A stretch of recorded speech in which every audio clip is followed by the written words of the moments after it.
오늘도 전 세계 방방곡곡에서 주님의 복음 들고 살아가시는 선교 동역자 여러분, 안녕하십니까?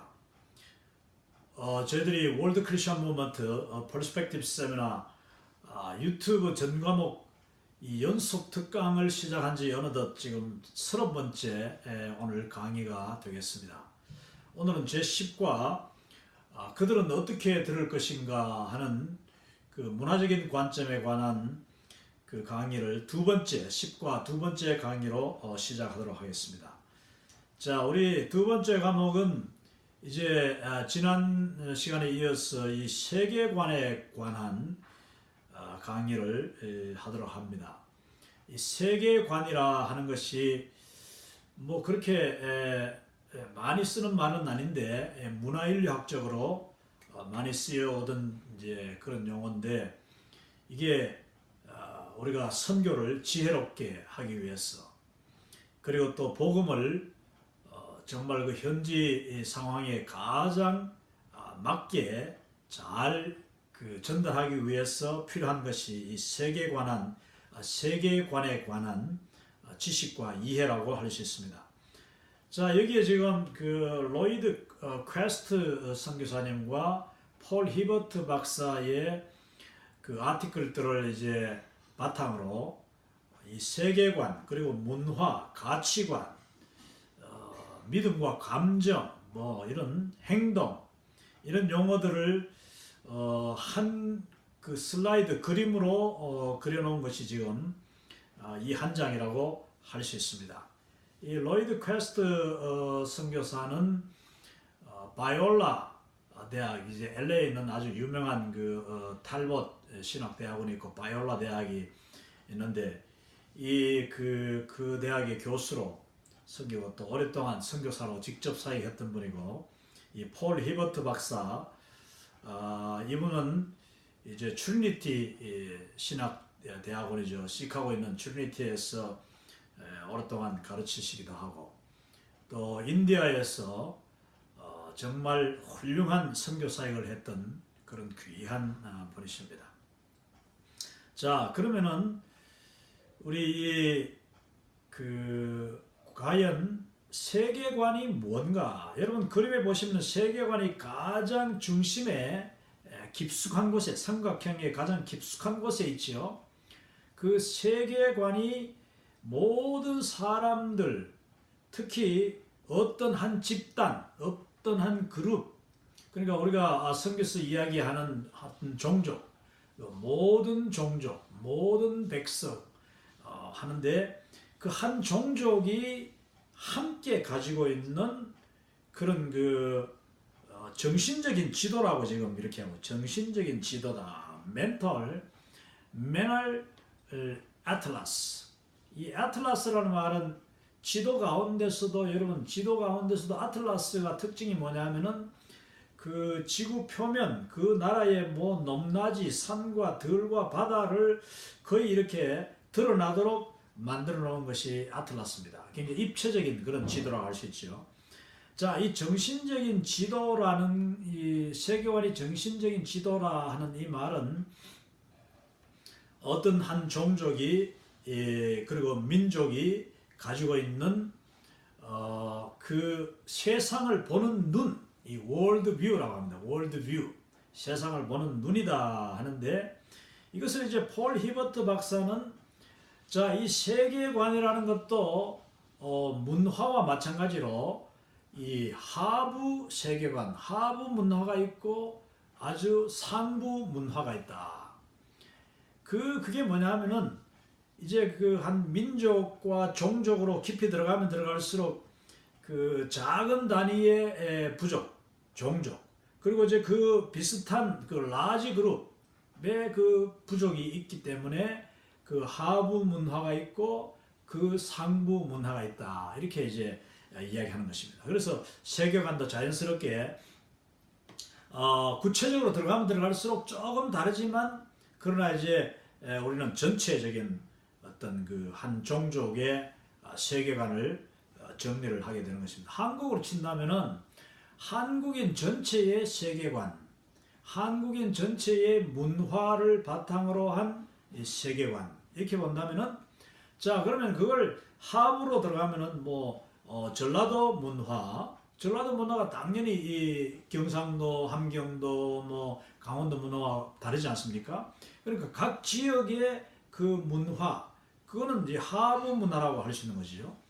그리고 거기에 또 각 사람들 그 하부 문화 속에 들어가면은 그들이 가지고 있는 세계관이 조금 다를 수 있다 하는 것입니다. 이거는 물론 또 각 지역마다 또 다르기도 하고 민족마다 어떤 경우는 하부 문화와 상부 문화가 또 하부 문화끼리 상당히 다를 수 있습니다. 그러나 우리 경상도 같은 경우는 단일 민족이고 또 가까웠고 작은 나라이기 때문에 크게 다르지도 않고 단지 그냥 우리가 볼 때 문화로 친다면은 음식 문화, 말의 억양, 방언 이런 것이 이제 좀 하부로 내려갈수록 더 다르고 위에 올라갈수록 이제 한국 사람이라는 어떤 그런 공통점에서 보면은 또 문화 그리고 세계관이 비슷하고 할 수 있습니다.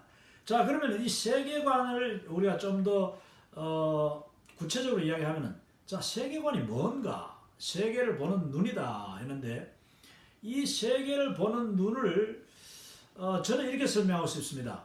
자 보이지 않는 세계를 보는 눈 그리고 보이는 물질적인 세계를 보는 눈 이게 두 종류로 세계관을 형성한다.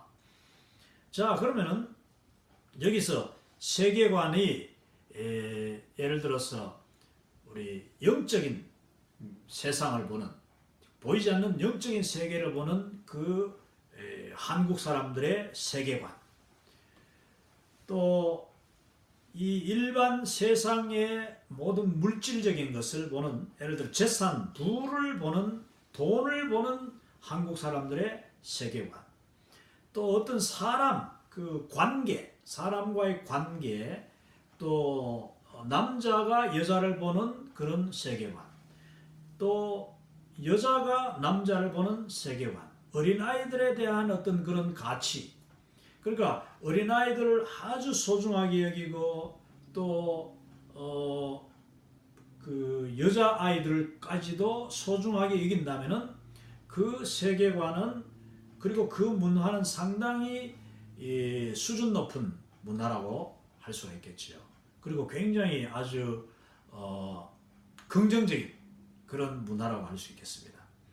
자 그런데 많은 이 문화 그리고 세계관 특히 이제 복음의 대상이 되는 복음이 아직 들어가지 않는 그런 종족들 미전도 종족들 또 세상 말로 후진국 제3세계일수록 사실은 그 세계관이 굉장히 좀 원시적이고 또 그 차별이라든지 이런 그 보는 눈의 시각의 그런 어떤 차이가 굉장히 심할 수가 있습니다. 그 예를 들어서 인디아에 가면은 아직까지도 이제 이 카스트라고 해서 이 캐스트 제도, 신분 제도가 있죠. 자, 신분 제도가 있는 그 배경에 들어가면 힌두교라는 종교가 있습니다. 그리고 힌두교에서 이제 형성된 인도 사람들, 힌두교를 믿는 인디안들의 그 세계관이 있는 겁니다.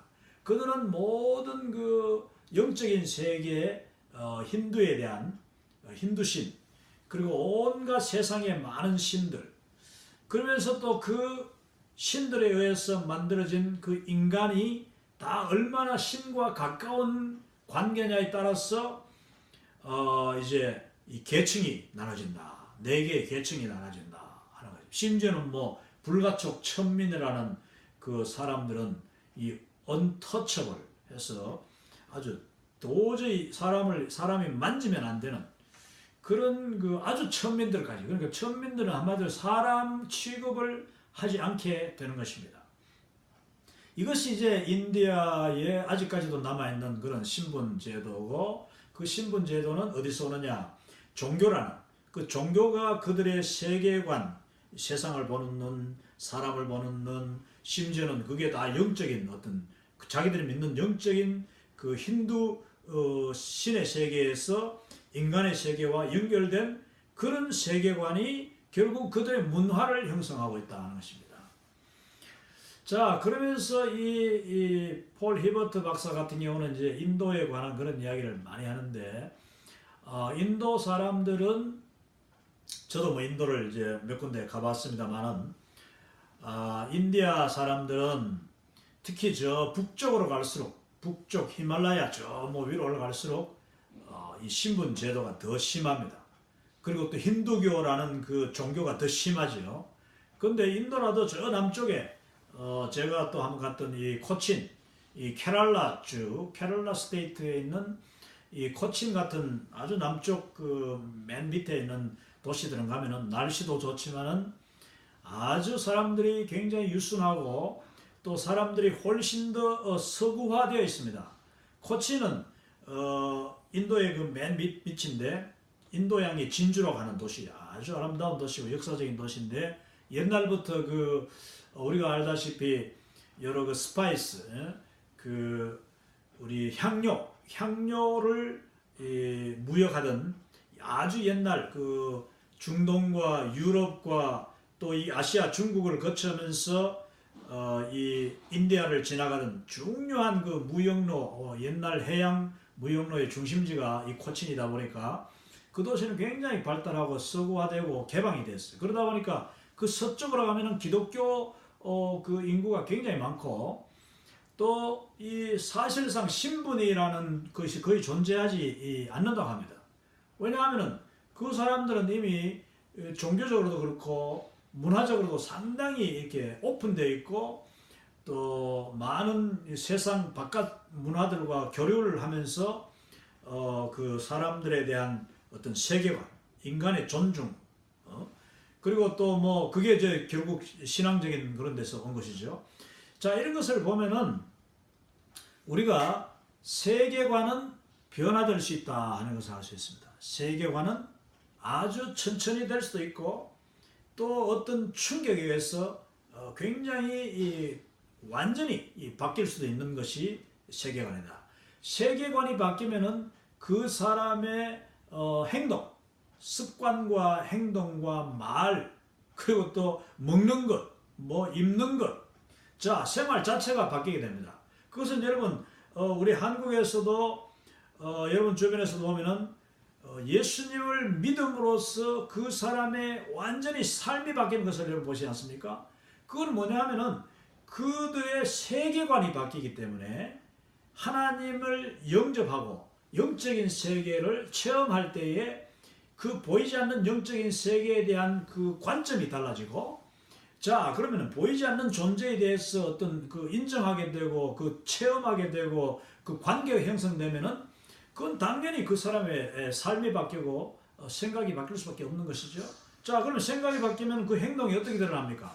자, 먹던 술도 이제 안 먹게 되고, 뭐 담배 피우던 분들도 저도 우리 그 한국에서 목회 현장에서 제자 훈련할 때 저희 제자 그룹에 있던 어떤 그 집사님 지금도 생각이 나는데, 그 집사님은 그 60평생 동안 담배를 그러니까 14살 때 배웠대요. 그래 뭐 거의 초등학교 때 옛날이니까 담배를 배워가지고 계속 그 60세 그 당시 60 초반이었는데 끊지 못하다가 새해 들어서 이제 제자 훈련이 가을에 시작했는데 1년 동안 진행되는 제자 훈련 중에 새해가 됐습니다.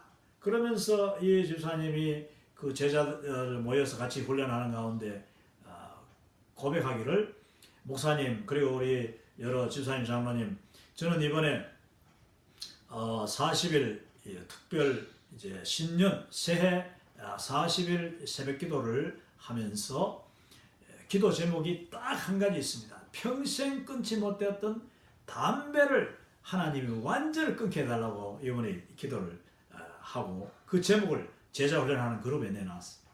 정말 우리가 거기서 간절히 기도하고 그 집사님 하루도 빠지지 않고 그 40일 기도에 참석했는데, 그분이 제자 훈련하면서 얼마나 그냥 불과 가을이 시작해가지고 한 두세 달 안에 그냥 엄청난 은혜를 받은 거예요. 그 복음의 깊은 핵심, 그걸 이제 같은 형제들, 이 남자 제자 그룹이었는데 나이가 제법 드신 분들이죠. 아, 그분들의 그 변화라는 게 놀라웠습니다. 그러면서 그 집사님이 40일 이제 새벽 기도를 마쳤는데, 마치고 바로 첫 그 제자 훈련 할 때 모였습니다. 그분이 자기가 오자마자 그냥 너무너무 감사하면서 저에게, 목사님 저에게 간증할 시간을 주십시오. 그래서 그날 뭐 그냥 곧바로 간증을 했는데, 뭐냐면은 40일 새벽기도 맨 마지막 날 이제 새벽기도를 이제 마치고 새벽기도를 이제 왔는데, 와가지고 주님, 그동안 하나님께서 나에게 주신 은혜를 감사하고, 이제 특별히 제가 그동안 기도 제목으로 삼았던 이 담배 문제가 완전히 해결된 줄로 믿습니다 하고 이제 기도를 하는데, 가만히 생각하니까 그 이제 새벽기도 마지막 날이에요.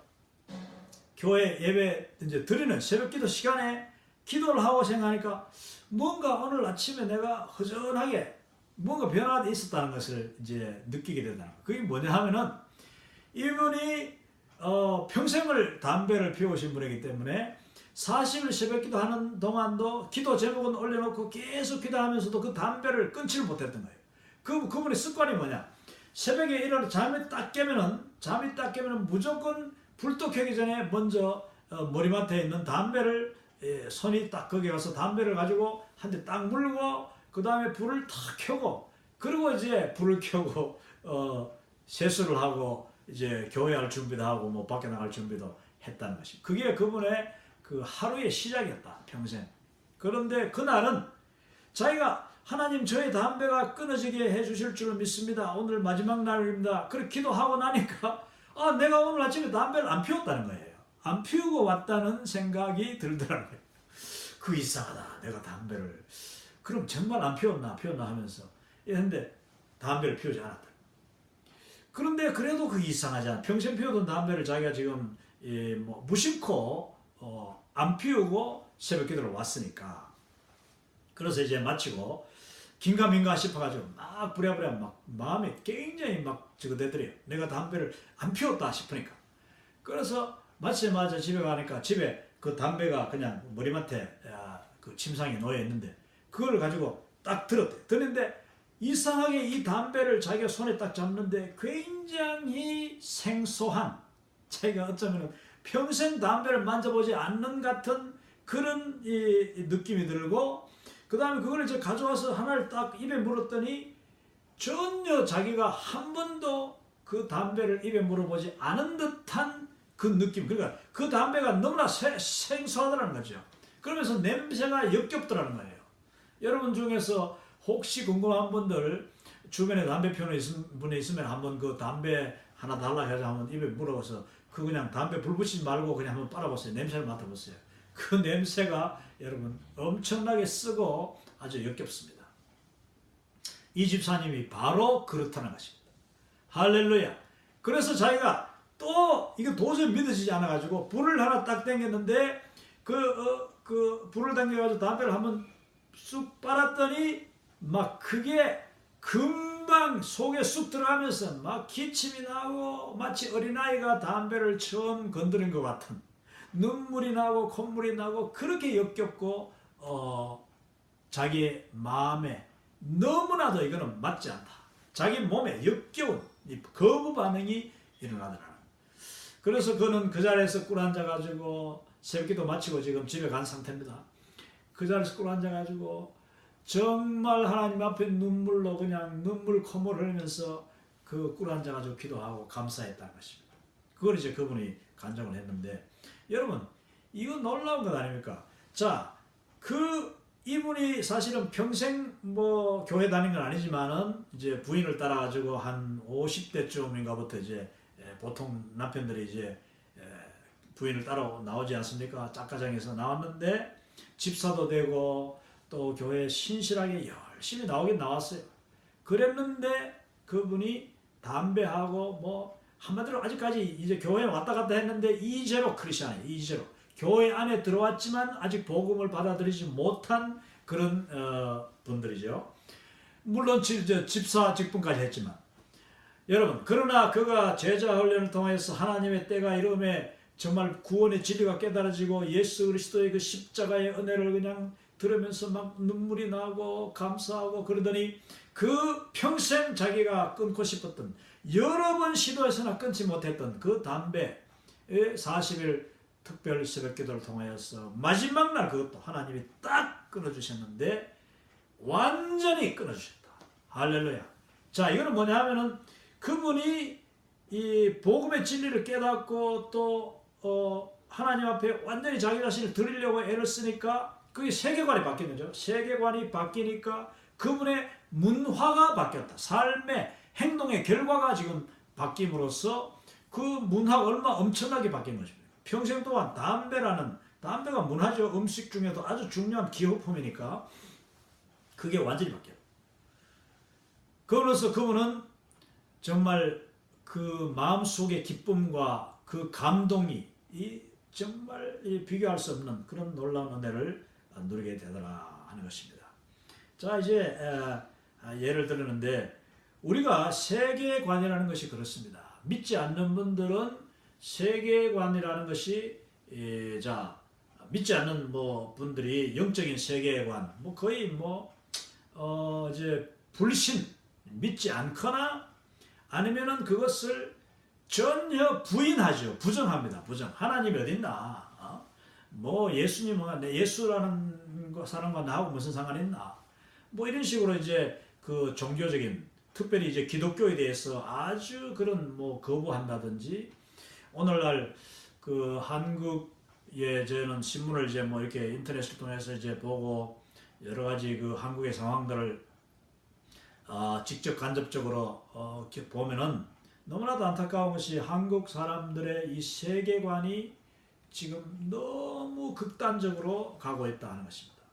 사람들이 그 사람을 보는 눈도 너무나도 증오, 또 미움, 분노, 또 시기, 질투, 하여튼 또 사람을 그냥 막 얕잡아보고 사람을 그 사람으로 취급하지 존경하는 마음, 상대방을 존중하는 마음 이게 전혀 없고 특별히 이제 기독교를 보는 눈, 이 불신자들이 한국의 불신자들이 이 기독교 우리 크리스천들을 바라보는 눈이 너무나도 악해지고 너무나도 험해지고 난폭한 말을 하고 또 욕을 하고 하는 것을 봅니다.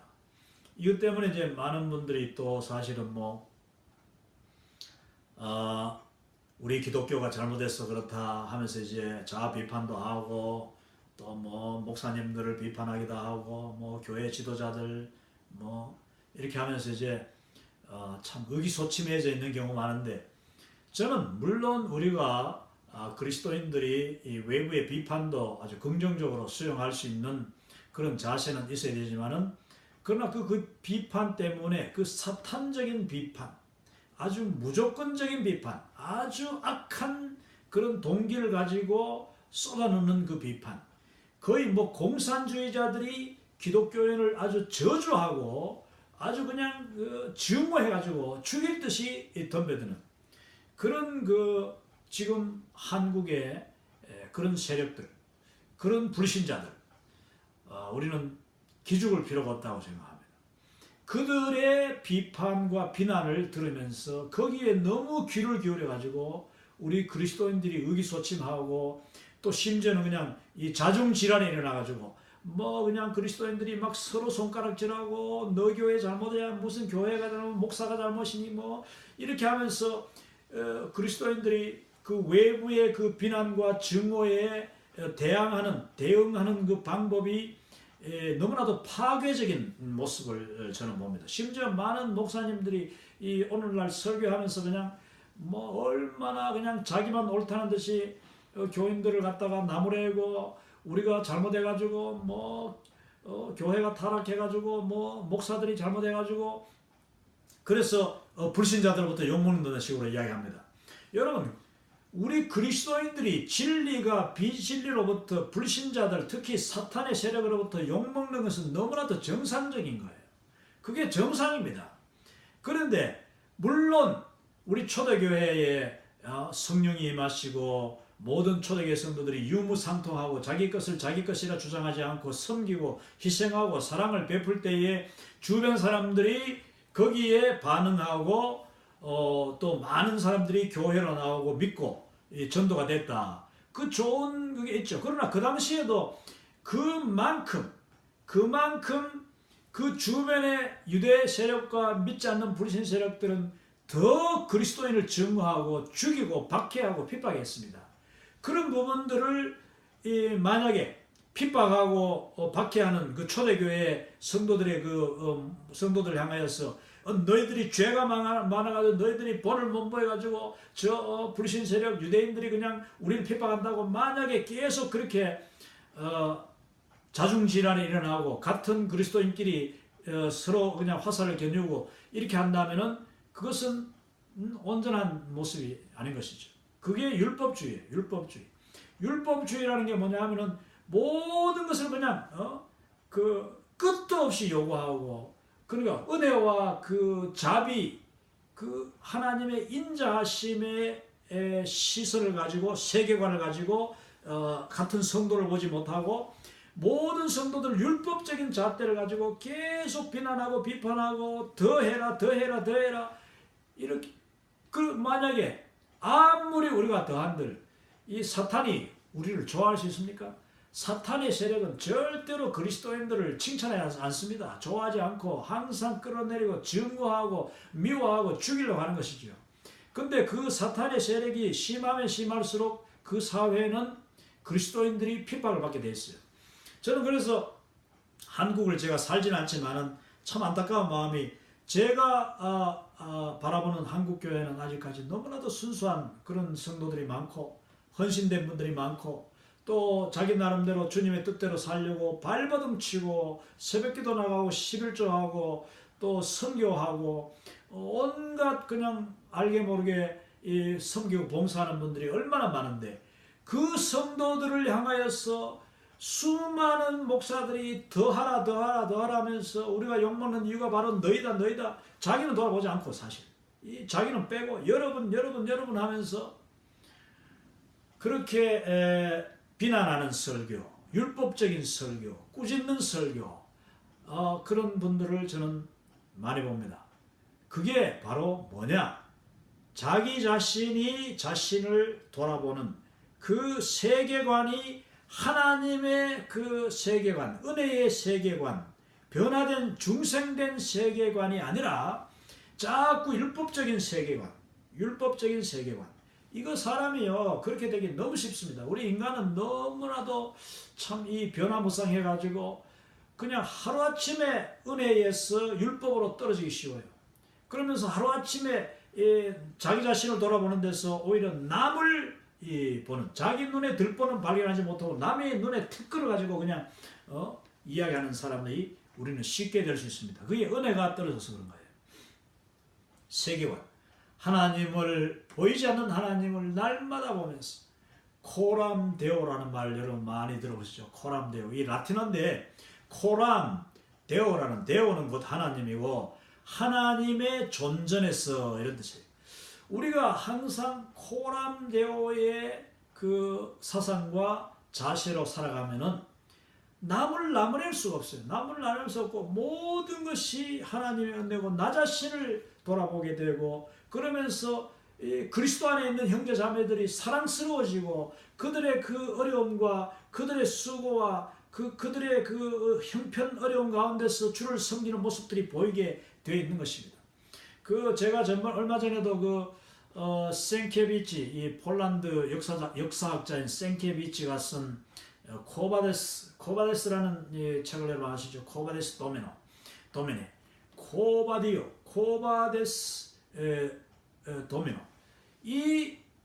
여러분, 이 진짜 코바데스가 얼마나 중요한 초대교회를 묘사한 그런 역사 소설인데, 소설이지만 거의 저는 사실을 다룬 그런 내용이라고 보는데, 거기에 보면은 그리스도인들이 로마 제국에 의해서 핍박하는 로마 제국에 의해서 잡혀가지고 이제 수많은 사람들이 십자가에 매달려 죽게 되고, 또 그 경기장에서 그냥 사자의 밥이 되고 이 늑대의 밥이 되고 하는 모습을 보게 되는데, 그때에 어떤 그 책에 어떤 장면이 나오냐 하면은 그 십자가에 못 박혀 수십 명이 그냥 십자가 못 박혀서 다 그냥 그 서서히 죽어가는 거. 한순간에 죽는 게 아니잖아요. 십자가에 못 박힌 사람들은 밤새도록 그냥 피를 내면서 죽는 거예요.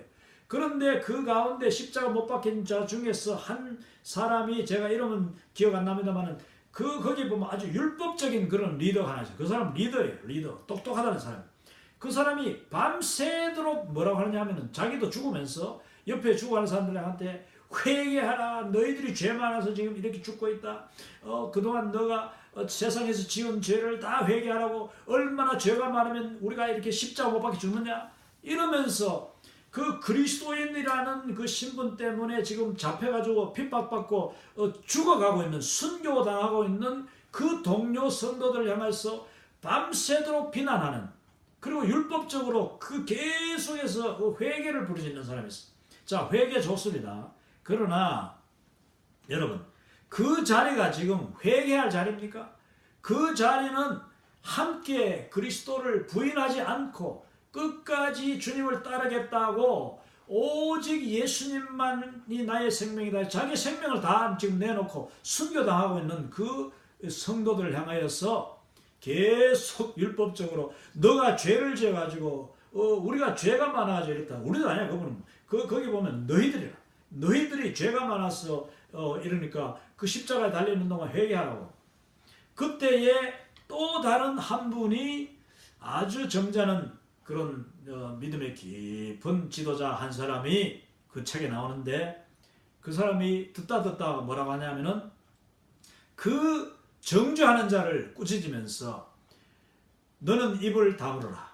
지금 이 성도들이 예수님을 부인하지 않고 믿음을 지키기 위해서 지금 죽어가고 있는 이 상황에서 성도 한 사람 한 사람에게 칭찬하고 격려는 못할 만저 너가 저 고통당하는 주의 양떼들을 향하여서 네가 뭔데 그렇게 율법적으로 저주하고 율법적으로 판단하고 회개하러 하느냐.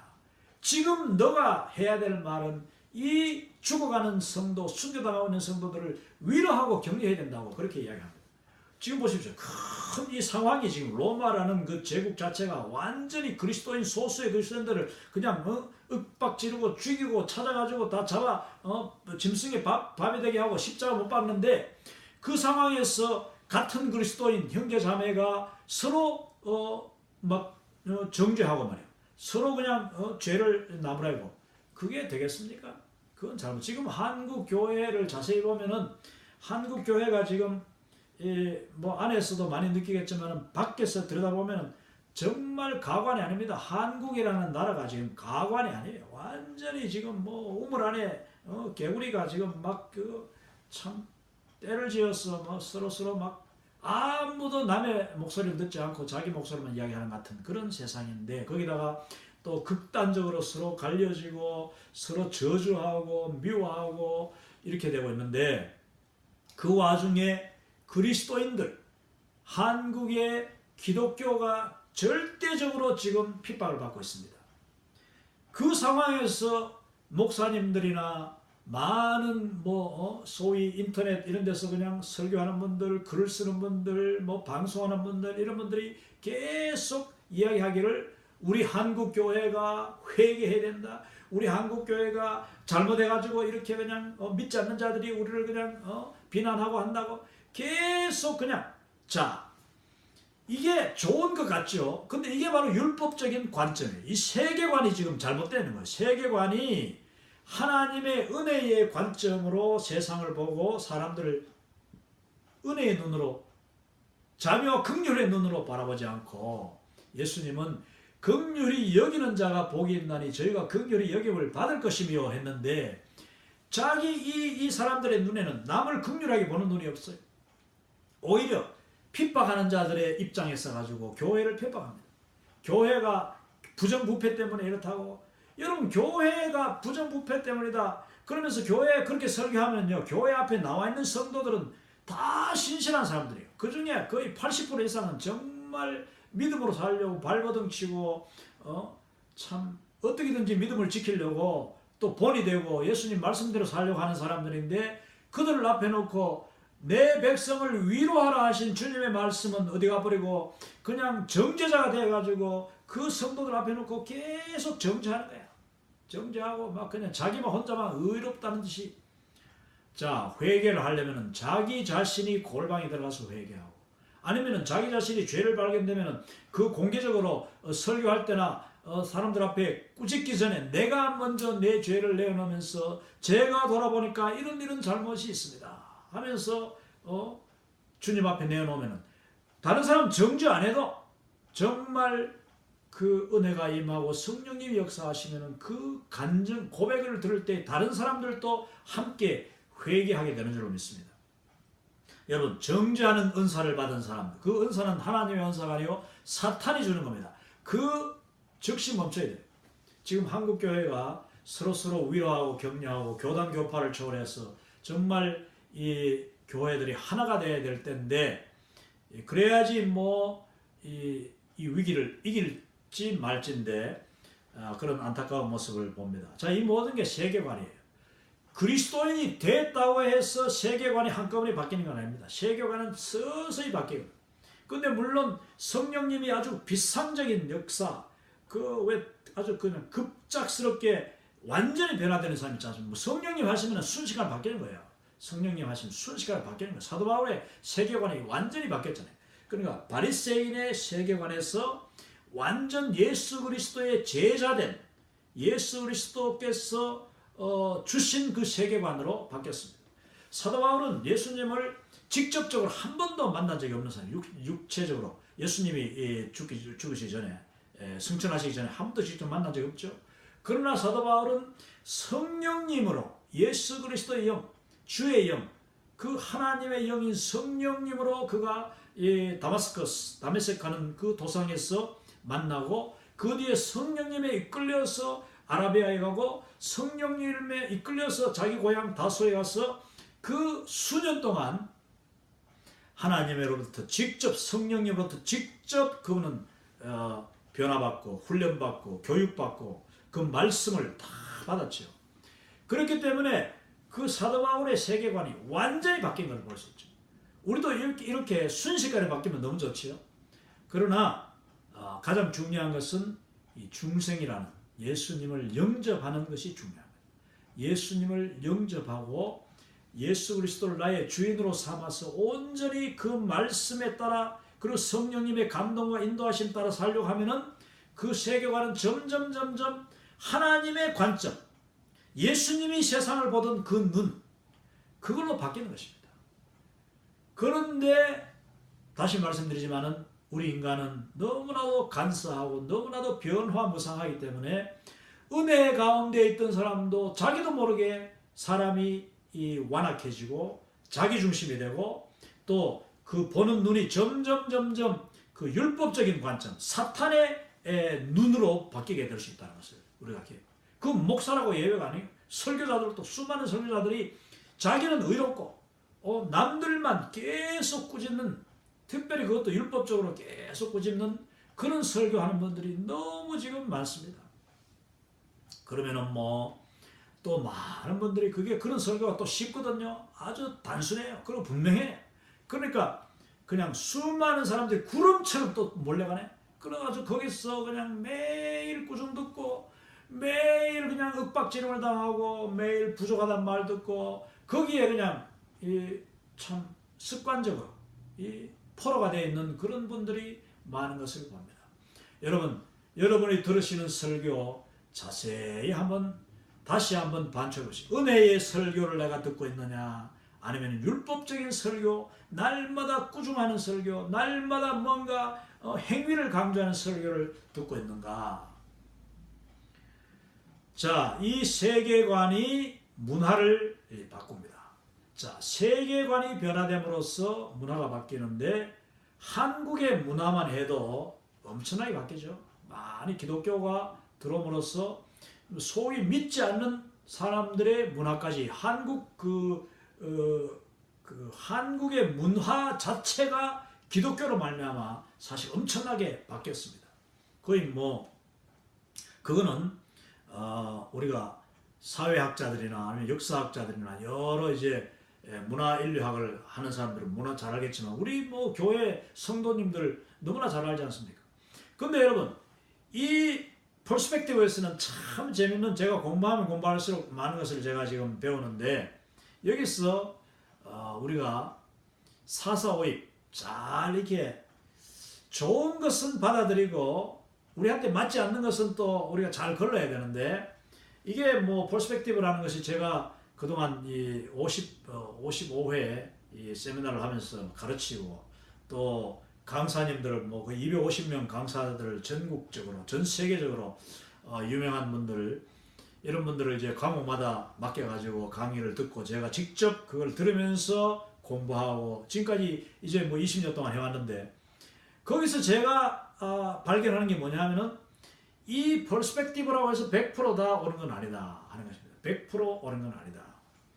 또 많은 선교사님들이 다 자기의 경험과 자기의 사역 여러 결과 현장에서 배우고 얻은 내용을 가지고 이제 공부도 하고 가르치는데, 그 내용들을 보면은 그게 상황에 따라 다르고 또 사람에 따라 다르다 하는 것입니다.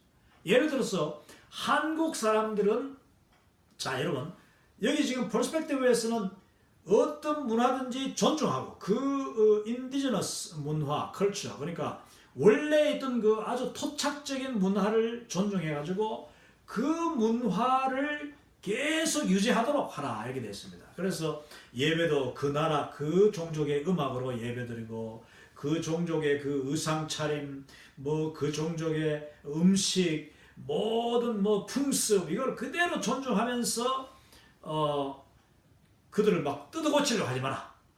바꾸려고 하지 말고 존중하면서 복음을 이제 그 토양에 심어가지고 이야기하죠. 화분으로 가져오지 말고 씨앗을 그 현지 토양에 심어서 그 현지 이 문화 그대로 복음이 피어나게 하라고. 얼마나 말은 좋습니까? 근데 사실 저는 뭐 지금까지 거의 100여 개의 국을 이제 선교지를 다니고 있습니다만은 내가 볼 때 이 문화가 너무나도 퇴폐적이고 너무나도 게으르고 너무나도 우상적인, 너무나도 영적으로 참 오염되어 있는 문화이기 때문에, 심지어는 인간과 이게 연결지어 볼 때 이 문화는 그 사람들에게 하나도 도움이 안 되고, 물론 그 중에 뭐 좋은 게 있죠. 근데 대부분 그러니까 도움이 안 되고 해로운 문화가 너무 많다. 문화가 아니라 완전히 폐습이다 하는 것을 볼 때가 많아요. 그럼에도 불구하고 우리가 그러면 그 현지 문화를 무조건 존중하고 그들의 모습 그대로 내가 살면서 그들과 함께 그들의 방식대로 예배하고 그들의 음악, 그들의 춤, 그들의 몸짓, 그들의 언어 그대로 하느냐, 저는 그게 100% 맞지 않다고는 저는 생각합니다. 좋은 점들은 물론 계속 발견해야 되죠. 좋은 점들을 발견해야 돼요. 이제 19화 뒤에서 나옵니다. 거기 그들에게 하나님이 주신 아주 핵심적인 그런 장점들이 있어요. 그리고 심지어 또 더더구나 복음과 연결되어서 우리가 복음을 접목시킬 수 있고 복음을 설명할 수 있는 아주 핵심적인 그런 문화의 키워드들이 있다는 거예요. 그걸 우리가 발견하려면 깊숙이 들어가고 그들의 문화를 우리가 잘 이해하고 완전히 배워야 되는데, 그러면서도 우리는 그것을 계속 분별해야 됩니다. 분별하는 게 뭡니까? 내가 가지고 있는 하나님의 세계관, 기독교적인 세계관, 그 세계관을 가지고 그 문화를 비판적으로 잘 봐야 된다는 거죠. 물론 그게 뭐 하루아침에 바꾸려고 하면 또 문제가 있겠지만은, 그러나 그 바꿔야 되는 대상들을 구별할 줄 알아야 된다. 이 문화 가운데 이것은 좋다. 그 전통적인 좋은 것과 이것은 하루속히 바꿔야 되겠다 하는 이것을 구별할 수 있는 그런 분별력을 우리가 가져야 된다 하는 것입니다. 한국의 문화로 다시 돌아와서 우리 조선이 복음을 알지 못할 때에 여러분 조선의 문화가, 조선의 세계관이 얼마나 편협하고 얼마나 하나님과 정반대로 되어 있고 얼마나 하나님이 싫어하는 그런 폐습으로 가득 차 있었는가. 그러면서 그 인간 한 사람 한 사람을 놓고 볼 때 존중받는 인간은 극소수, 뭐 양반, 소위 양반, 남자, 그 남자 중에서도 양반, 귀족, 이런 인간들에게만 집중되어 있는 그런 문화, 그 세계관, 인간관, 가치관, 그런 조선의 문화에서 복음이 지금 들어왔을 때에 여러분, 우리 조선의 그 문화가 지금 대한민국의 문화와 얼마나 바뀌었습니까? 이거는 뭐 천냥지차요, 천지개벽이요, 이거는 상전벽해예요. 뽕나무 밭이 완전히 푸른 바다가 되어버린 그 상전벽해란 말이 그거예요. 원래 뽕나무 밭이었는데 그 상전이 벽해, 푸른 바다로 되어버린 거예요. 그러니까 완전히 바뀌어버렸다는 거죠. 자, 어떤 상황이 그 바뀐 것을 내가 그렇게 상전벽해를 하는데, 여러분, 우리 조선의 문화가, 조선의 세계관이, 조선 사람들의 그 행동 거지가 엄청나게 바뀌었습니다. 거기에 나는 기독교적인 우리 교회가, 그리고 기독교 문화가, 복음이 귀한 바가 엄청나다고 저는 믿습니다. 자, 그런데 뭐 복음과 기독교 문화가 아무리 좋은들 이 조선 문화가, 조선 사람들이 그 문화를 만약에 거부했다면 어떻게 되겠습니까? 그거 잘 들어갈 수 없는 것이죠. 그걸 뭐 선교사님들이 그냥 억지로 강요한다고 해서 그럼 그 문화가 조선에 쉽게 들어왔겠어요? 그렇지 않습니다. 저는 우리 그 한국 사람들, 이 한민족, 원래 조선 사람들이었죠.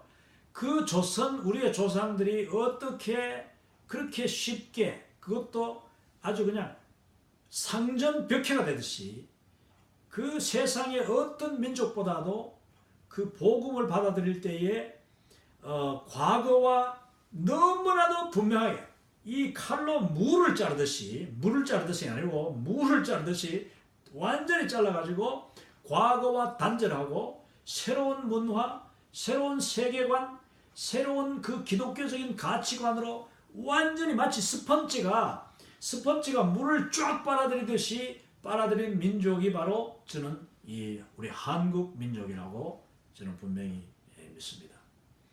그 결과로 하나님께서는 이 한국을 통하여서, 한민족을 통하여서 놀라운 하나님의 역사를 나타내시고 또 한국교회에 복을 주시고 우리 대한민국에게 복을 주시고 우리 한민족에게 복을 주셨다. 세상에 얼마나 많은 민족들이 있습니까? 수많은 국가들, 민족들, 그들 중에서 지금 가장 두드러지는 민족이, 제가 뭐 한국 사람이라서가 아니라 내가 한국을 떠나가지고 이 바깥에서 살면서 할수록 보게 되는 것이, 깨닫게 되는 것이 바로 그겁니다. 어떻게 이 나라, 이 민족이 이렇게 엄청난 축복을 받게 되었는가? 그것은 첫째는 하나님의, 무조건적인 하나님의 은혜요. 두 번째는 이 한민족이 하나님 앞에 사랑스러웠다는, 사랑스러운 모습을 보이고 사랑스러운 결단과 그 과거와의 단절과 새로운 그 가치관, 새로운 세계관에 대한 환영, 영접, 그 용납을 너무나도 정말 깜짝 놀랄 정도로 받아들이게 되었다 하는 것입니다.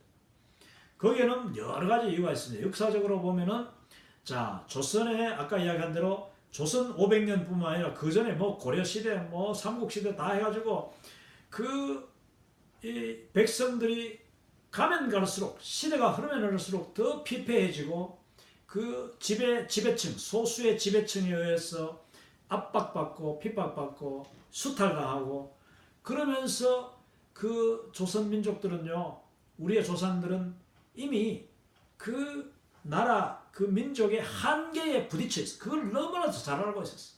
거기서 돌파구가 한마디로 보이지 않는 깜깜한 암흑의 그런 시대였죠.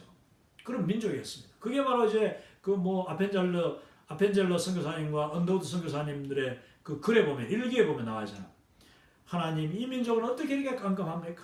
물론 전기도 없고 불이 없어서 깜깜하기도 하지만은 칠흑같이 어두운 민족이라고 했어요. 영적으로도 어둡고 너무나도 귀신, 온갖 우상이 가득하고 거기에 그냥 귀신에 짓눌려 살면서 또 사회적으로 너무나도 거의 뭐 80% 이상의 그 일반 양민들이 그 소수의 귀족들, 양반들에 의해서 핍박과 압박을 당하고 수탈을 당하고 인간 취급도 못 받고 그런 삶을, 거기다 또 절반, 여자들은 또 어떻습니까? 여자들은 정말 인간 취급을 못 받았어요.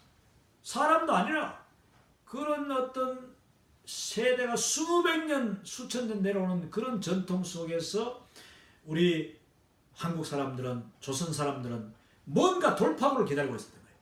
거기에 복음이 정말 빛이 비치듯이, 광명이 비치듯이 들어오면, 물론 처음에는 사람들이 뭐 그걸 너무나도 다르니까 그냥 거부하기도 하고 두려워하기도 하고 도망가기도 하고 거리감을 두고 했지만은, 그러나 전체적으로 이 조선민족만큼 복음을 빨리 받아들이고 복음을 받아들이면서 자기의 수천 년의 뭐 장구한 역사, 뭐 어마어마한 위대한 뭐 문화, 그거 어디 있습니까? 그거 다 인간이 존중돼야, 인간의 가치와 그 사랑과 존중을 받는 사회여야 그게 아름다운 문화지, 소수에게만 집중됐던 그 모든 문화를 그냥 한국 사람들 한꺼번에 그냥 버려버린 거예요. 버려버리고 기독교에 그냥 마치 스펀지가 물을 빨아들이듯이 흡수하면서 새로운 문화를 받아들여요. 이런 민족이 잘 없습니다.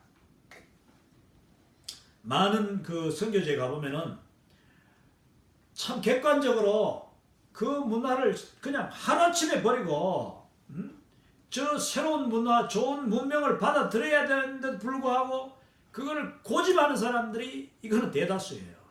그렇기 때문에 이 이론이, 지금 이 퍼스펙티브 이론이 나오는 겁니다. 그렇기 때문에 이 퍼스펙티브에서 문화적인 관점, 전략적인 관점, 이 이론들은 한국 사람들한테는 거의 안 맞아요. 한국 사람들은 거의 안 맞아요. 만약 한국 왔는 그 선교사님들이 여기 나와 있는 그대로 그냥 한국의 그 전통 전통 문화라 해가지고 전통 그 습관, 풍습 이걸 그대로 존중해가지고 뭐 한복 그냥 다 입고 그냥 살고 매일 머리도 그냥 갓을 틀고 상투를 틀고 그 다음 또 여인들을 갖다가 천시하고 뭐 이런 걸 갖다 그대로 만약에 그대로 놔뒀다.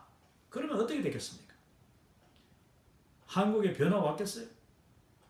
여러분, 이 전략과 그 문화적인 어떤 그런 적용도 그 대상을 파악을 하고 난 뒤에 해야 됩니다. 그들의 그 특성, 민족적인 특성, 그들의 그 습관, 또 그들의 그 어떤 동기, 열정, 그거를 보고 이 받아들이기를 원하는 사람들은 완전히 준비되어 있는데 선교사는 계속 내가 문화적인 뭐 관점, 전략적으로 나의 문화를 함부로 가져오면 안 되고, 자기가 좋은 걸 가지고 있으면서도 소개도 안 하고 그냥 당신 문화가 좋으니까 계속 그걸 우대하고 말이야. 그 문화, 그 음악, 그 음식, 그 풍습 그대로 살도록 만약에 한다면은 그것은 오히려 실패가 될 것입니다. 그래, 한국에 들어왔던 선교사님들은 그걸 빨리 파악했던 것 같아요. 그래서 물론 이제 나중에 나옵니다. 비판적 상황화라고 해서 현지 지도자들과 한국교회 지도자들과 그 당시 뭐 교인들 해봐야 얼마 안 돼요. 그런데 그 한국교회 참 목사님들이 벌써 눈이 번쩍 뜨이는 게 보이거든요. 선교사님들 볼 때.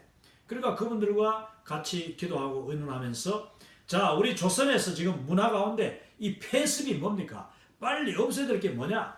그 중에서 이제 뭐 술, 담배 문제, 지금 술, 담배 문제는요, 전 세계 어디서도 그걸 못하게 하는 그런 문화가 잘 없어요. 다 그냥 뭐 이렇게 미국에도 그냥 술, 담배 하는 사람 많잖아요. 예수 믿으면서도.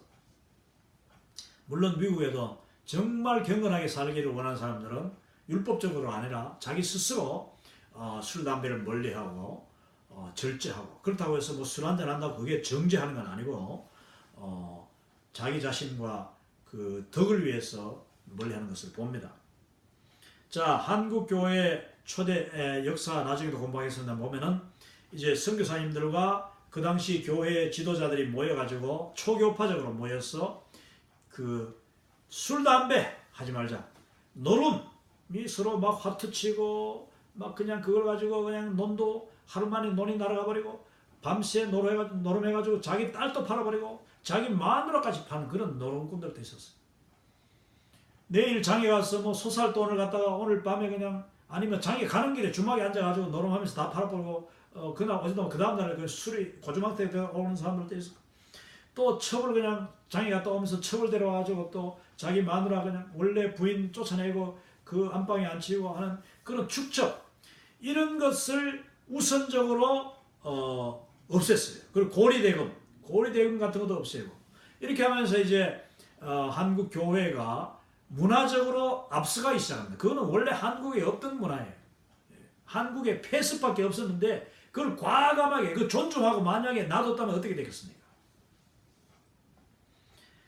그 결과로 한국에는 복음이 상황화가 되긴 하는데 복음적으로 그리고 기독교의 여러 장점이 있는 그런 세계관으로 문화로 새로운 문화가 형성되기 시작했다.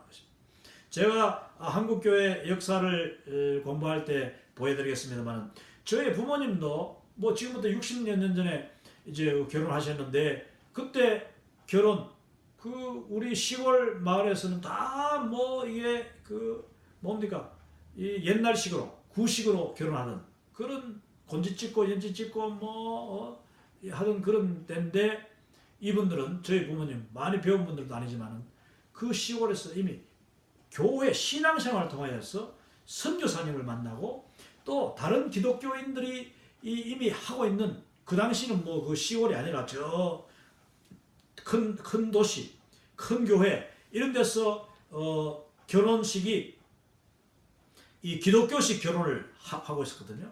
그 기독교식 결혼을 우리 시골 그 지역에서는 최초로 저희 부모님이 기독교식으로 결혼했죠. 그 사진 제가 나중에 보여드릴 겁니다. 놀라운 일이에요. 그러고 나니까 그 청년들이 교회 오는 청년들이 막 훨씬 많아지고 그 결혼식 와봤거든.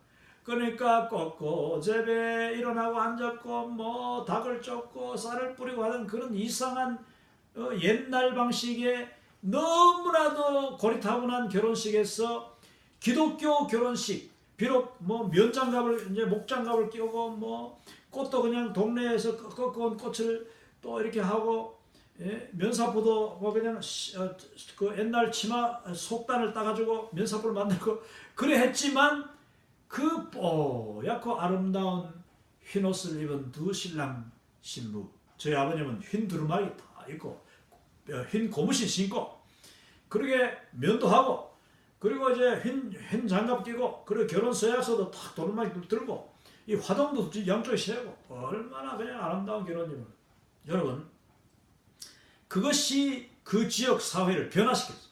그리고 그 문화가 바뀌니까 막 사람들이 청년들이 교회로 마구 몰려들었어요. 할렐루야.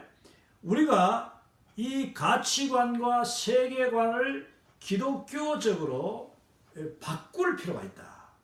그래서 사람들이 세계를 보는 눈이 바뀌게 되게 만들어야 되는 것입니다. 이거 우리가 해야 될 일이에요.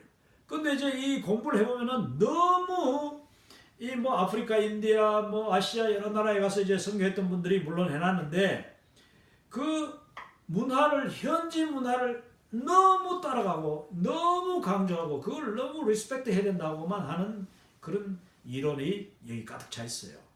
그게 필요 없다는 것이 아니라 우리가 지혜롭게 하면서 때로는 담대하게 때로는 아주 그냥 결단 있게 우리가 가지고 있는 좋은 것을 빨리 나눠주고 그 사람들의 세계관을 내가 안 되면 성령님이 바꾸시면 그냥 순식간에 바꾸시는 거 아니겠습니까? 한국교회에 일어난 역사는요 인간의 노력으로 된 것이 아니라 성령님이 하시니까 초대교회가 막 사람들이 완전히 바뀌듯이 그렇게 바뀌게 된 것입니다.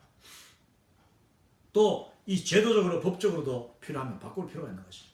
뭐 사도행전 15장 우리가 공부했습니다만 그 사도행전 15장의 예루살렘 공회의 그 내용이 바로 유대인들은 자기들의 세계관 자기들의 가치관 그게 뭡니까? 할례의 가치를 두는 거. 할례가 죽어도 이건 중요하다. 구원받기 위해서도 할례가 있어야 된다. 이런 식으로 했지 않습니까?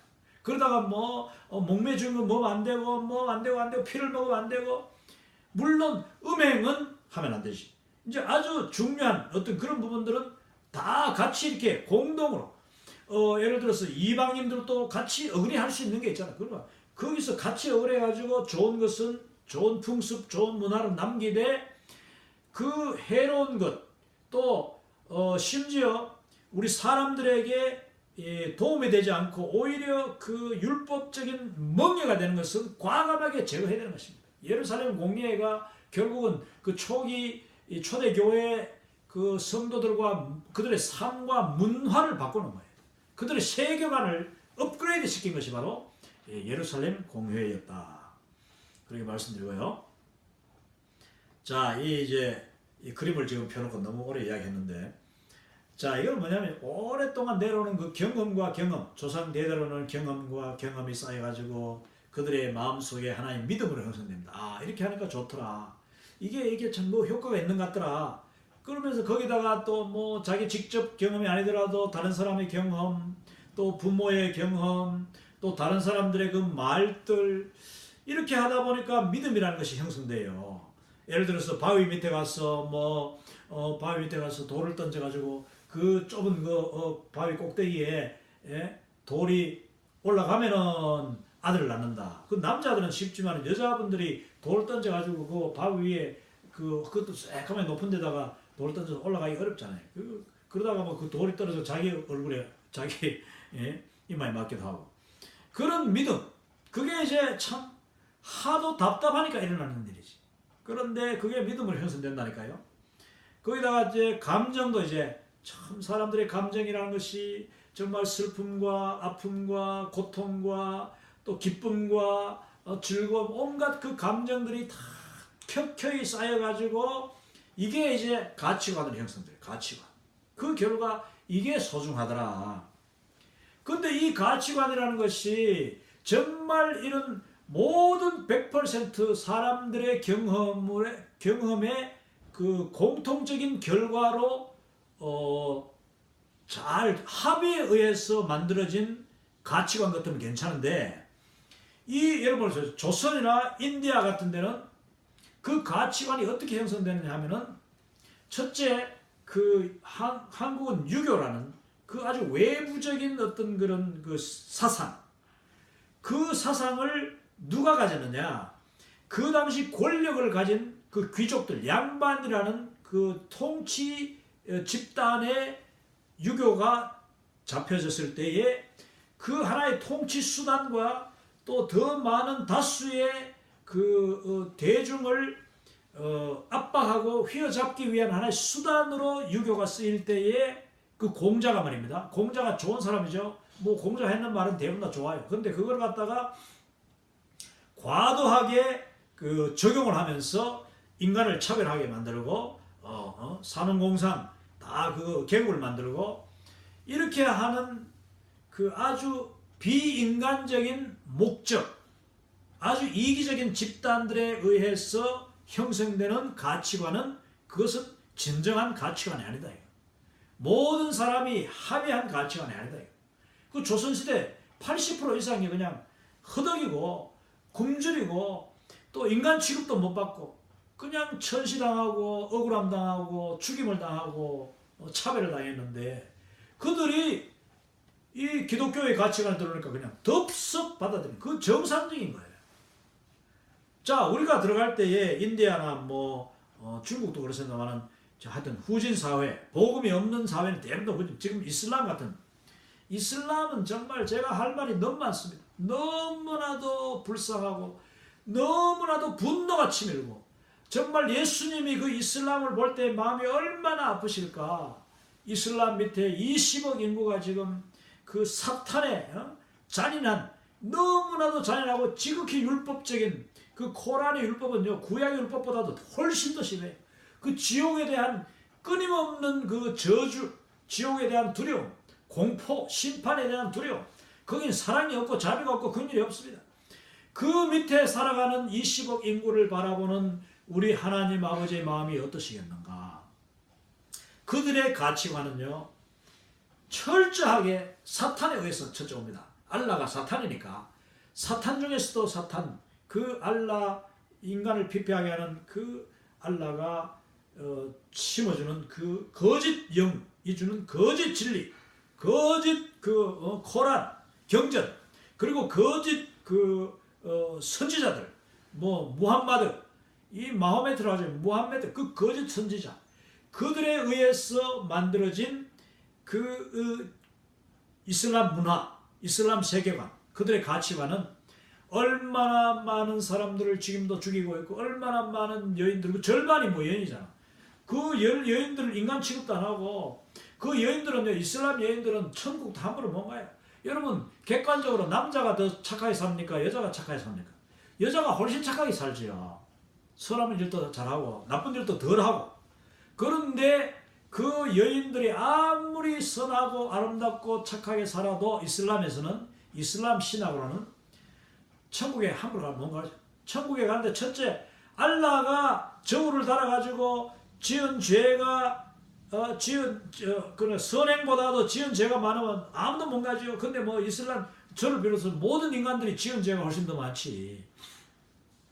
그런데 어쩌다가 만약에 그 여인이 자 좋은 일만 해가지고 그 이슬람의 그 법에 따라서 교리에 따라서 천당을 간다.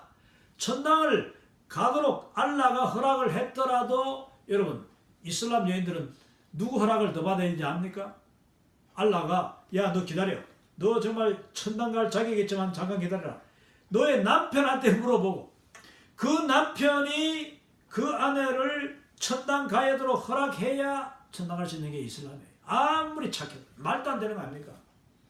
이렇게 참 인간 차별을 하는 그런 문화, 그런 가치관, 그런 세계관, 그 세계관 어디서 옵니까? 그거는 사탄의 세계관이에요.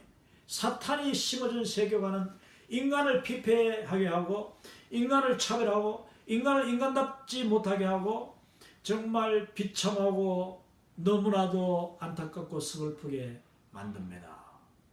우리가 복음을 가져갈 때에 우리 복음으로 말미암아 새로운 문화가 형성되고, 새로운 문화가 창조되고, 그리고 우리 복음으로 말미암아 세계관들이 변화되어서 그 사람들이, 하나님의 백성들, 하나님의 양떼들이 다 사랑받고 존중함을 받고 존귀함을 여기고 자기 은사가 다 마음껏 발휘돼서 하나님 앞에 영광 돌리고, 그 한 사람 한 사람의 삶이 정말 아름답고 풍요로워지도록 하는 것이 우리 하나님의 뜻이다.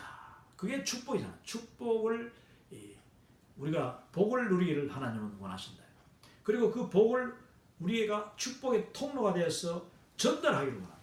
자, 축복의 통로가, 우리가 축복의 통로가 파이프를 딱 갖다 대잖아요. 그럼 우리가 파이프인데, 우리 파이프를 통해서 복이 흘러 들어가야 되는데, 거기에 있는 사람들이 뭐 이상한 문화, 뭐 이상한 풍습 가졌다가 그걸 존중한다고 복을 꽉 막아놓고, 야 이거 안 돼, 이 현지 사람들을 존중해야 돼, 이러는 게 말이 되겠습니까? 우리 좋은 것은 어떻게든지 지혜롭고 또 빨리 보급해야 된다. 그 방법은 우리의 지혜와 우리의 지능을 하는 것이 아니라 하나님의 능력으로.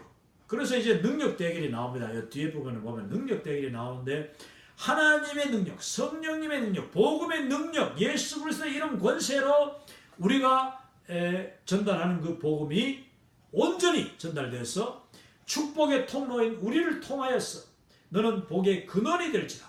우리는 복 자체이면서 그 복의 통로가 되는 것입니다. 너는 복이 될지라. 자, 복이 된다는 것은 굉장히 수동적인 거예요. 복이 된다. 하나님 우리에게 복을, 너는 복이다, 이렇게 했다. 맞는 말씀이죠. 근데 그걸 그대로 우리가 해석하고 창세기 12장 3절을 그렇게 해석하고 있으면 안 되는 거예요. 자, 창세기 12장 2절 3절에 보면은 내가 너로 큰 민족으로 이루고 너를 창대케 하고 너를 복으로 만들어. 너는 복이 될지라. 근데 이제 옛날 이 성경에 보면은 복의 근원이 될지라. 복의 근원이 될지라.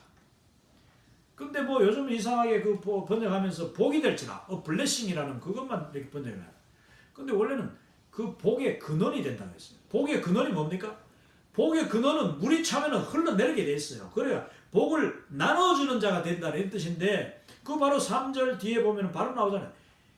이러므로 너를 인하여서 모든 열방이 복을 받게 하려 함이라고 했습니다. 하나님이 나를 창대케 하고 큰 민족이 되게 하고 복이 되게 하시는 이유가 뭐냐? 그것은 우리를 복의 근원으로 삼고 통로로 삼으셔서 나로 말미암아 먼저 복받은 우리로 말미암아 모든 열방이 땅끝까지 복음화되고 복을 받도록 하기 위해서 하나님이 나를 먼저 부르시고 먼저 축복하시고 먼저 우리와 함께 하셨다.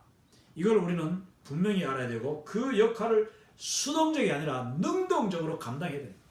그런 점에서 전 창세기 12장 2절을 너는 복이 될지라가 아니라 너는 복임으로 복의 통로가 될지라 하든지 복의 근원이 원래 있던 대로 복의 축복의 근원이 된다 하든지 그래서 결국 그 우리가 다 축복의 통로라는 그 개념을 모든 성도들이 분명히 저는 가져야 된다고 분명히 믿습니다. 이게 바로 우리 퍼스펙티브가 추구하는 것이고 퍼스펙티브 전체 주제 월드 크리스천이 되는 것 세계를 품은 그리스도인이 되는 것 글로벌 크리스천이 되는 것 그래서 우리로 말미암아 모든 족속이 땅끝까지 이르러 모든 족속이 다 하나님의 복을 누리게 되는 것 그러면서 그들의 가치관이 바뀌고 세계관이 바뀌고 그들의 문화가 바뀌는 그런 역사가 나타나는 이것이 바로 하나님이 저와 여러분을 통해서 원하시는 거다.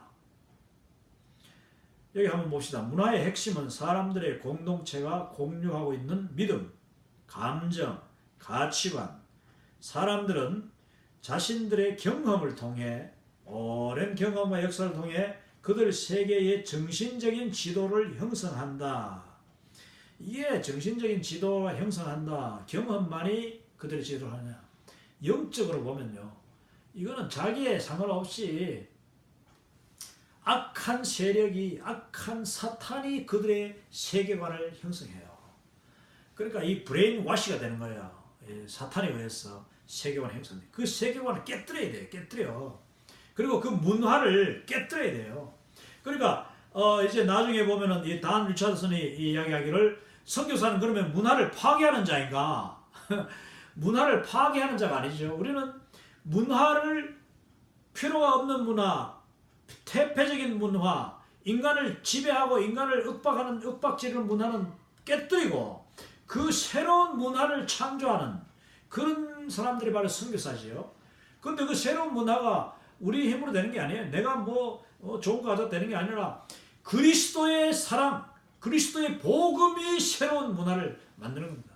그 새로운 문화가 되기까지는 그들의 세계관이 바뀌어야 되는데 그 세계관이 바뀌려면 그 사탄의 그동안 지배받고 있는 그들의 정신세계, 사탄의 지배받고 있던 그들의 영적인 세계가 완전히 깨어지고 사탄이 떠나가고 그 사탄의 결박이 풀어지고 그러니까 그들의 완전한 세계관이 완전히 깨어지고 변화가 되어야 된다 하는 것입니다. 그걸 복음이 할 수 있는 것이고 그걸 우리 선교사들이 해야 되는 것이고 그런데 그냥 그 세계관 귀하다, 그 문화 귀하다. 귀한 게 뭐게요? 사탄에 의해서 만들어진 세계관. 사탄에 의해서 지배받고 있는 문화인데 그 문화를 존중한다고 하면서 그 문화 속에 기어들어가 가지고 그들처럼 살고 그들처럼 먹고 그들처럼 입고 한다면은 뭐 우리가 그들을 배우고 그들의 말을 배우고 그들 속에 들어가고 그들에게 복음을 증거하기까지는 그 과정을 우리가 감수해야 되겠지만은 우리의 목적이 그들과 같이 사는 건 아니다. 그들을 변화시키는 것이 우리의 목적이다. 그래서 기독교적인 사회의 변혁이 일어나야 되는 것입니다. 정신적인 지도가 바뀌어야 되는 거예요. 정신적인 지도. 지도 왜 못 바뀝니까? 지도가 안 바뀌면 땅을 길을 만들면 지도가 생기죠. 자, 우리는 정말 이와 같이 그들의 영혼 속으로 그들의 정신세계 속으로 들어가서 그들의 머릿속에 굳어져 있는 그 산으로 가득 차 있고 계곡으로 막혀 있는 그들의 그 정신세계를 뚫어주고 길을 만들어주고 또 열어주고 더 넓혀줘 가지고 세계를 바라보는 월드 크리스천, 글로벌 크리스천으로 만들어야 됩니다. 그거 얼마나 가능한 일이죠. 이게 이제 단 리차드슨이 선교사님이 이제 이리안 자야 그 파푸아뉴기니 그 섬 이리안 자에서 사역했는 그 결과가 바로 그겁니다. 식인종들이 여러분 식인종 그들의 문화, 그들의 세계관, 그들의 가치관은 그냥 사람 죽이고 사람 어떻게 죽이는데 그냥 너무 쉽게 죽이면 맛이 없어. 그러니까 배신을 하는데 철저하게 준비해가지고 상대방이 나를 100% 200% 믿도록 만들어 놓고 나를 친구라고 완전히 절친이다. 나의 이 first friend라고 best friend라고 믿게 해놓고 잡아먹는 거예요. 배신하는 거예요. 그래서 배신의 미덕, 배신이 최고의 미덕이던 그 식인종 세계에 들어가서 그들이 이 가룟 유다가 영웅이던 그들에게 들어가서 예수님을 소개하고 예수 그리스도의 사랑, 예수 그리스도의 복음으로 완전히 그들의 가치관과 세계관과 그들의 문화, 그들의 풍습이 완전히 바뀌도록 만드는 것. 그러면서도 그 과정에서는 그들을 존중하고 또 그들로부터 배우고 그들과 함께 좋은 것을 나누고 또 공동체로 같이 살아가고 그래서 그 지역이 완전히 바뀌잖아요. 여러분, 이게 선교사가 해야 될 일이다. 정확한 분별을 해야 됩니다. 오늘 이 식과를 공부하는 여러분, 뭐 다른 세미나에 가서 어떤 내용을 여러분이 배우셨는지 모르지만은 많은 분들이 그냥 교과서만 달달달 이렇게 또 가르치고 있어요. 그래서 무조건 문화를 존중해야 된다 뭐 하는데 그 문화 분별하는 내용, 그리고 비판적인 문화를 보고 복음을 잣대로 삼아서 성경을 잣대로 삼아서 비판할 수 있는 그런 지혜가 필요하고 분별력이 필요하고 담대함이 필요하다. 자, 그러면 요 하나만 더 합시다. 지금 식과를 한 번 더 하긴 해야 되겠네요. 자, 다른 문화 내에서의 복음 전달. 그래서 이제 요거를 이제 상황화라고 합니다. 상황화라는 전략을 가지고 컨텍스트죠. 컨텍스트가 이제 그 상황이에요.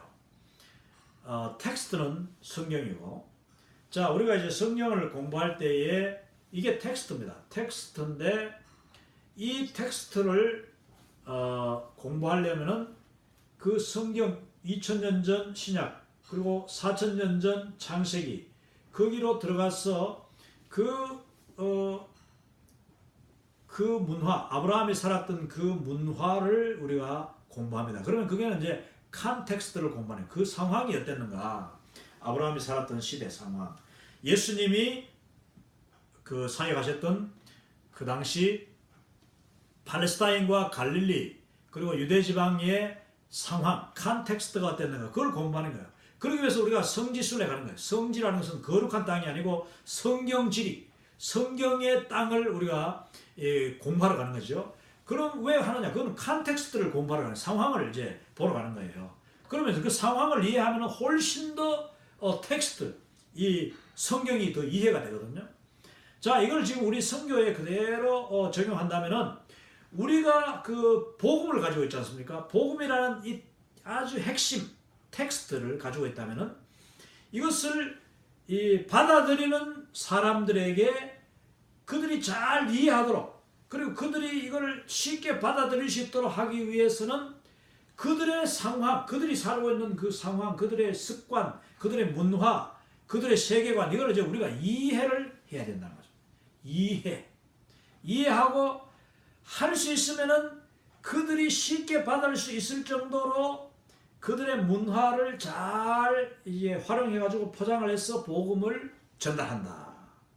안 그러면 너무 생소하니까. 그러나 또 이 복음 자체, 우리 복음을 핵심을 전달하기 전에 벌써 복음을 가지고 있는 우리 선교사, 우리 그리스도인 자체가 복음이잖아. 우리가 복음이잖아. 왜? 복음이 우리 속에 들어있으니까.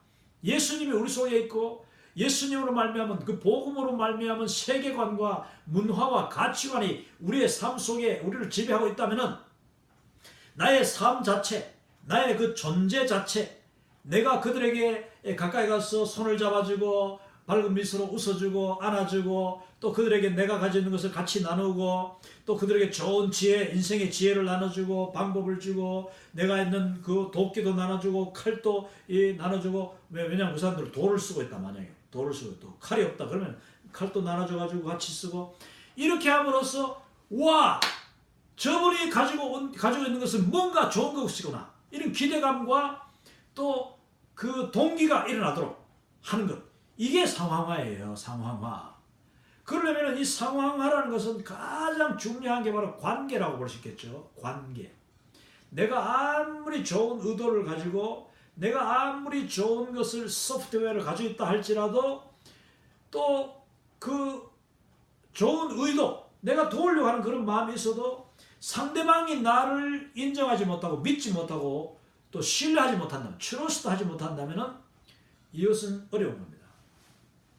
그래서 선교사들이 항상 겸손하게 그리고 또 상대방을 존중하면서 접근하고 또 긍정적으로 밝은 모습으로 접근하고 그들의 마음을 활짝 열어야 돼요. 이게 1대1의 관계가 형성되지 않으면 절대로 복음은 증거되지 않습니다. 물론 뭐 절대라고 하기는 그러네요. 왜냐, 옛날에 우리 뭐 최건능 목사님 같은 분들은 한국에서 전도할 때, 요즘도 가끔 그런 하시면 그렇게 안 돼요. 요즘은 안 되는데, 옛날에 보면은 예수 천당 불신지옥 그 한마디를 가지고 그 아주 소리를 지르거든요. 그럴 때 지나가던 사람이 말에서 떨어져가지고 놀라가지고 말이 떨어졌는데, 그 한마디에 예수님을 영접할 수 있다. 그걸 뭐 어떤 인간 관계가 없었는데도 성령님이 그 말씀 속에서 강력하게 역사, 그거는 하나님의 비상섭리예요. 지금도 많은 분들이 뭐 특히 이슬람 쪽에 이 무슬림들은 꿈꾸다가 잠자다가 예수님을 영접하고, 어떤 뭐 우리 인간이 매개체가 이렇게 적극적으로 개입하지 않은 상태에서 인간 관계 이런 게 없이 그냥 곧바로 예수님이 역사하시는 경우도 있긴 있습니다. 그런데 일반적으로 우리 선교 사역을 여러 가지 이렇게 객관적으로 놓고 볼 때 대부분이 이런 상황화라는 과정을 통해서 내가 그들과 친해지고, 그 다음에 상황화라는 그 과정을 통해서 복음이 그들에게 전달된다. 이해가 된다. 이해가 된다. 그래서 이 십과가 그들은 어떻게 들을 것인가? 이 복음을 알지 못하는 사람들이 복음을 어떻게 듣고 어떻게 수용할 것인가 하는 뜻인데, 그렇게 하기 위해서 지금 이제 세계관을 우리가 알아야 되고, 그 세계관을 분별해야 되고, 나쁜 세계관, 좋은 세계관, 문화, 좋은 문화, 나쁜 문화, 이런 걸 다 분별하고 내가 습득하고 난 뒤에 그 다음에 상황화는 그들의 문화를 다 알아야지 내가 어떻게 상황할 건지, 그 상황을 모르는데 어떻게 상황할 수 있어요. 이제 그 상황 이야기입니다. 그래서 컨텍스트에다가 이제 뭐 한다 하는 뜻을 가지고 contextualization. 여기 이제 상황화의 핵심 구절이 바로 고린도전서 9장 19절에서 21절, 이게 사도 바울께서 이야기 말씀하신 건데, 너무나도 이거는 상황화의 근거가 돼요. 상황화라는 이 선교 이론의 근거가 됩니다. 여기 보니까 내가 모든 사람에게서 자유로우나, 우리 그리스도인들은 근본적으로 자유함이 있죠. 성령이 있는 곳에, 하나님의 영이 있는 곳에 자유함이 있고, 예수 그리스도로 말미암아 그 죄로부터 용서함 받고 하나님의 자녀가 되는 사람은 그 자유의 권세가 있는, 하나님의 자녀의 권세는 그 자유의 권세, 자유함의 권세. 그래서 양심의 자유라는 것도 모든 교단마다 이 헌법에 양심의 자유가 있어요. 양심의 자유. 그 양심의 자유가 뭔지 압니까? 여러분, 교회를 선택할 수 있는 권리, 또 헌금할 수 있는 권리, 그게 다 자유의 자유. 그리고 내가 어느 예배 갈 건지 하는 권리, 내가 어느 목사님 설교를 들을 건지 하는 그것도 권리, 자유예요. 이게 양심의 자유야. 그 양심의 자유는 항상 존중받아야 된다. 성도들의 양심의 자유를 존중해야 돼. 근데 뭐 다른 교회 가겠다는 사람을 억지로 붙잡아놓고 저주하고 하면 그건 아주 덜 된 목사예요. 양심의 자유를 우리가 존중해야 된다. 누구든지 자기 형편, 자기 상황, 자기의 그 마음의 감정, 이런 그 관계, 이것 때문에 그 양심의 자유를 사용해야 될 때가 있어요. 근데 여기 보면은 사도 바울이 내가 모든 사람에게서 자유로우나 내 스스로 모든 사람에게 종이 된다고 했습니다. 얼마나 정말 참 겸손한지 뭐 알 수 없죠. 그것은 더 많은 사람을 얻고자 하는 목적이 있기 때문에 사도 바울은 한 사람이라도 더 전도하기 위해서 단 한 생명이라도 전도할 수 있다면 나는 그 사람처럼 되기를 원한다. 내가 포기하고 그 사람의 상황에, 그 사람의 그 입장에 갈 수 있다는 거예요. 자유하지만은 자기는 오히려 속박, 뭐 내가 결박도 당할 수 있고 내가 쇠고랑을 찰 수도 있고 그 자유를 포기할 수도 있다는 거죠. 유대인들에게 내가 유대인과 같이 된 것은 유대인들을 얻고자 하며 그랬죠. 율법 아래에 있는 자들에게는 내가 율법 아래에 있지 아니하지만, 여러분 사도 바울이 원래 율법의 사람이었습니다. 율법주의자였죠. 유대인이었죠. 바리새인이었죠. 바리새인 중에 바리새인이었습니다.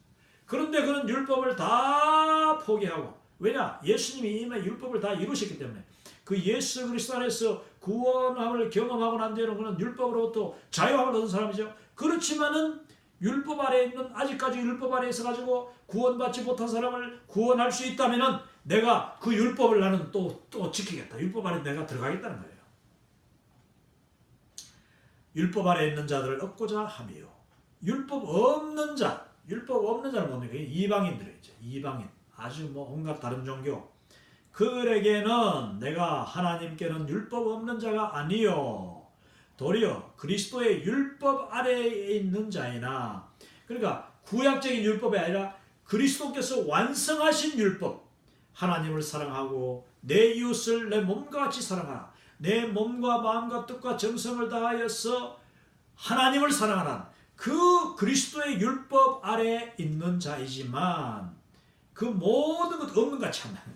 율법 없는 자, 이방인들을 만날 때는 그 이방인들의 입장에 들어가서 내 자신을 자랑하지 아니하고 겸손하게 가서 그 율법 없는 자를 구원하는데 나는 모든 초점을 맞추고 한다. 이게 사도적인 초점이에요. 사도적인 초점이지요. 사도적인 포기지요. 이게 바로 사도적인 열정, 이 사도적인 의사결정, 그리고 사도적인 의사결정, 사도적인 열정, 사도적인 기도, 이게 바로 사도적인 기도죠. 자, 상황화, 복음을 그 선교지의 문화적 맥락에 맞게 제시한다는 의미이다. 복음의 본질을 흐리지 않으면서도 그 문화에 적절하게 받아들여지도록 하는 것이 바로 비판적 상황화이다. 제가 이제 미국에서 이제 박사 학위를 받기 직전에 논문을 다 쓰고 논문을 다 통과하고 난 뒤에 마지막 하는 것이 뭐냐면은 이제 이 comprehensive exam이라고 해서 이제 exam인데 종합 시험이 있습니다. comprehensive exam, 종합 시험.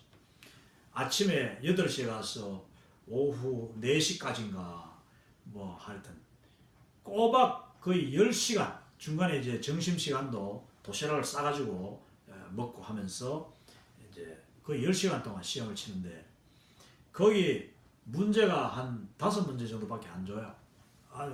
그 과정에서 배운 내용들을 내 논문에 관한 건 하고 아주 중요한 핵심들을 이렇게 주면서 그걸 가지고 이제 막 그냥 자기 아는 만큼 쓰는 거예요. 쓰는데 그 중에 지금도 제가 기억하는 문제가 이 비판적 상황화에 대해서 당신의 경험과 당신의 그 아는 지식과 그리고 자신의 의견을 이제 써라, 그런 게 있었어요. 그래서 제가 이걸 참 열심히 쓴 적이 있는데, 비판적인 상황화라는 것은 상황화는 상황화인데 아까도 이미 말씀드렸습니다만 성경적인 기준을 가지고 상황화하는 것입니다. 또 아까 이야기했죠. 상황화는 상황화인데 하나님의 그 관점을 가지고 상황화하는 거예요. 사탄의 상황, 사탄이 만들어 놓은 상황이 있고, 우리 예수님께서 다 장악하셔야 되는, 복음이 장악해야 되는 그 상황이 있어요. 그리고 우리의 고울이죠. 우리의 목적이에요. 자, 그러면 그 우리 목표를 그 상황에 달성하기 위해서 기준이 뭐냐? 기준이 바로 복음입니다. 그런데 그걸 내가 다 알고 있죠. 이게 지금 잘못되고 보인다. 이것도 뭐 금방 보이는 게 아니라 그들과 친해지고 그들의 문화를 배우고 그들의 말을 배우고 생활을 배우고 다 배우고 나면은 이제 눈에 보이는 거예요. 보이는데 그때 이 상황을 어떻게 해야 되느냐? 야, 여러분 내가 보니까 이게 잘못됐어요. 이걸 바꿉시다. 이러면 안 되는 거예요. 이게 아니고 아까 말씀드린 대로 그 미국 선교사님들이 한국교회 지도자들을 모아가지고 같이 이제 회의를 하고 성경 공부를 하고 기도회를 하면서 우리가 지금 이 조선 민족이 바꿔야 될 게 뭡니까? 우리가 진보해야 될 게 뭐냐? 우리가 발전해야 될 게 뭐냐? 우리가 하나님 앞에 기쁘시게 해야 될 일이 뭐냐? 그럼 우리가 포기해야 될 게 뭐고, 우리가 발전시켜야 될 게 뭐냐? 또 우리가 새롭게 도입해야 될 게 뭐냐? 이런 내용들을 이제 의논하는 겁니다. 하는데 그 기준이 성경이에요. 성경을 가지고 그 현대에 있는 상황을 비판해가면서 가장 좋은 이 상황화를, 가장 좋은 문화를 남기고, 또 복음과 연결되는 문화는 더더욱 살리고, 그러면서 이제 해가는 것이 비판적 상황화이다. 이거 정말 중요한 거예요. 근데 이 폴 히버트 교수님과 찰스 크래프트 교수님이 지금 시과에 많은 그 아티클을 써놨습니다. 여러분 책을 꼭 한번 읽어보시면 좋겠는데, 이분들의 이야기를 들어보면은 이 상황화가, 비판적인 상황화가 참 되게 어렵답니다. 어려울 수밖에 없어요. 그러니까 우리 한국 조선이 복음을 받아들이고 이렇게 기독교 국가가 아님에도 불구하고 엄청난 기독교 문화가 너무나도 쉽게 물 흐르듯이 흘러들어가지고 그 한국의 사람들이, 한국 국민들이 그의 삶의 질이 높아지고 훨씬 더 개방되고 또 그 진보가 이루어졌다면은 이거는 대단한 일이에요. 그만큼 그 받아들인 한국 민족이 지혜롭고, 한국 민족이 과거와 쉽게 단절하고, 과감하게 단절하고 새로운 것을 쉽게 받아들였다는 겁니다. 새로운 도전을 받아들이는, 이게 다이내믹하다는 뜻이 바로 그거죠. 많은 아무것도 아닌 그런 너무나도 미개한 종족들이 고집은 또 황소고집, 그런 사람들이 너무 많아요. 그렇기 때문에 이 시과 같은 이런 이론에 쓰여진 겁니다. 그들의 문화를 존중하십시오. 함부로 바꾸지 마세요. 그들 하는 대로 하세요. 그거 참 안타까운 일이죠. 여러분 선교제 가보면은요, 사람들이, 우리 선교사님들이 막 속이 터져 죽으려고 해. 근데 물론 거기 보면 성질 급한 사람들도 있지만은, 그러나 우리 한국 사람에게 주어진 속성이 바로 그거야. 하나님께서는 우리에게 정말 바른 것을 보면은 막 빨리 바꾸지 않고는 견딜 수 없는 그런 마음을 주셔서 열정을 주신 거야. 근데 이제 그걸 우리가 지혜롭게 잘 하는 게 상황인데, 그걸요 무조건 하지 말라고 안 하면 안 되는 거예요. 그것도 문제다는 거죠. 자, 이제 다음 시간에 제가 이제 할 게 뭐냐면은, 이 단 리차드 선교사님이 그 선교 현장에서 경험했던 아주 놀라운 그런 상황화의 가장 아주 대표적인 것들이 예수님의 그 구원의 진리를 어떻게 설명하느냐 하고, 하나님의 이름인데, 제가 지금 슬라이드는 하나님의 이름에 관한 온갖 다른 종족들, 지금 이 수천 개 종족이 지금 예수님 영접했지 않습니까? 전 세계적으로. 그러면 성경 번역된 성경만 해도 거의 3,000개 종족 그 언어로 번역이 되어 있는데, 그 성경마다 종족이 사용하는 그 하나님이라는 이름이 있어요. 그 이름이 물론 같은 경우도 있지만은 대부분 달라. 그리고 한국 사람들은 하나님, 중국 사람들은 쌍띠, 상제라고 하듯이 이런 식으로 여러 이름들, 영어로는 God이잖아, God. 이런 그 내용들을 제가 같이 공부하도록 그렇게 할 겁니다. 자, 그러면은 오늘은 벌써 1시간 반이 지났기 때문에 여기서 강의를 마치고, 제10과 그들은 어떻게 될 것인가 두 번째 강의를 마칩니다. 세 번째 강의가 곧 이어지겠습니다. 할렐루야. 여러분, 이 추운 날씨에 건강하시고 날마다 성령님 안에서 승리하십시오. 감사합니다.